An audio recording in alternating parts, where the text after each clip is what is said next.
What's up, guys? Welcome to your 137th Android tutorial for the new Boston, where we're actually going to start using this geocoder to get an address and print it on the screen.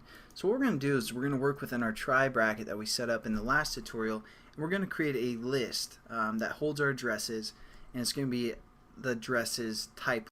So we're going to set up our list, and like I said, it's the type address like this, and we're just going to call this address. We're going to set this equal to our geocoder that we set up in the last tutorial. So we're going to say geocoder dot, and we're going to use from the location, or get from location, and as you can see, it takes a longitude, latitude, longitude, and a maximum result. So first thing that we need to do is we need to reference our geopoint that we set up a few tutorials ago called touch point right here. And again, this we can also say get longitude, get latitude, and that kind of method to get the longitude and latitude. So let's just set that up here real quick. Again, our geopoint was called touched point, so we can say touched point dot get latitude, and that's going to give us a geopoint. But what we want to do is we want to convert that into kind of the reference that Android is going to take for this. So we're just going to divide it by 1 e to the 6th, like that. And then we're also going to do pretty much the same thing for the get longitude. So we're just going to say our touch point or our geopoint dot get longitude, and again we're going to divide it by 1e6, because again when we're getting our longitude and latitude, it has this e6 here, so we actually just want to divide that out to get rid of that. And then for a maximum result, all we're going to say is 1, because we just want one result for a list, and I see that I mistyped list over here, so make sure it's like that. And now we have our list address set up, and all we're going to do is basically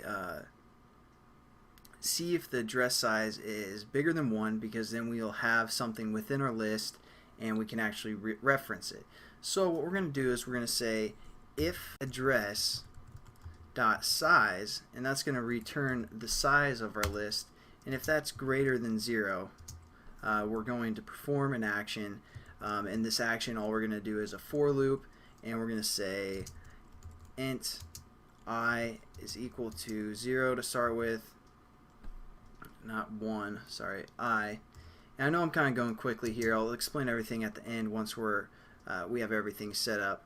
And then we're going to say as long as I is less than our address dot get, and we're going to get the location, which we set as 0.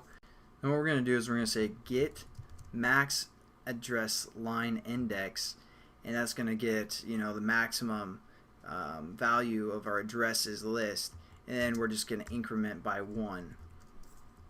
And now what we're going to do is within this for loop, we're going to say set up a string called display, and we're going to say display is plus equal to, which is going to add to our address. We refer to our address list, so we're going to say address dot get position 0 or location 0, and then we're going to say dot get address line, and we're going to refer to our variable, which we called I, and then we're just going to print a new line. So you print a new line, again just \n, and that's going to set up our string. So let's get rid of our error. We have to add the catch exception, the input output, or we're just going to say finally, and we just need to get rid of this error, so we need to add a catch exception or a finally, so we're just going to say finally and have nothing in there. So once we add that finally, we see we get an error here, so we actually need to catch some kind of exception, so we're just going to say add catch clause to our parameter, and it's an input output exception that we're going to catch. So it sets it up for us. We need to have that specific catch because that's what we're trying here. And now when we run our application, let's hope everything works.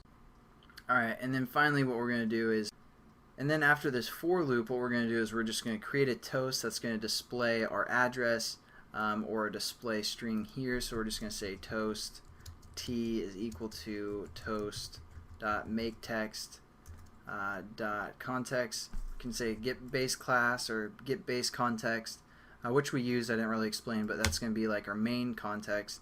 Then we're going to say display and the duration toast dot set length long, and then we're just going to say dot t dot show. So we're going to display our toast, and we're getting an error here because our string is set up within this inner for loop. So we're going to cut that and kind of define it right here within our if statement. And now when we run our program, sorry if that went a little quick there, but again, we just need our string outside of our if or our for statement, and then we're going to display the toast just so we have reference to the same variable. Let's run it real quick, and I'll go over a quick overview of everything that we did in this tutorial, because I know it went pretty quickly, but let's make sure it works first. What's up, guys? I ran our application on the emulator, and for some reason it wasn't pulling up the address, but when I ran it on my phone it was working. So you guys are just gonna have to take my word for it that the way that we wrote it here does work. I would show you guys, but I'm too lazy to bust out my camera, and it's probably gonna be out of focus anyway. So it will display, like, if we zoom in a house, we can click on that house, hold it down, and then say get address, and it'll tell us the specific address of that house. So that's pretty neat. And I also told you guys how to explain everything, but this tutorial is getting kind of long, so I'll probably do that in the next tutorial because it's going to be pretty short.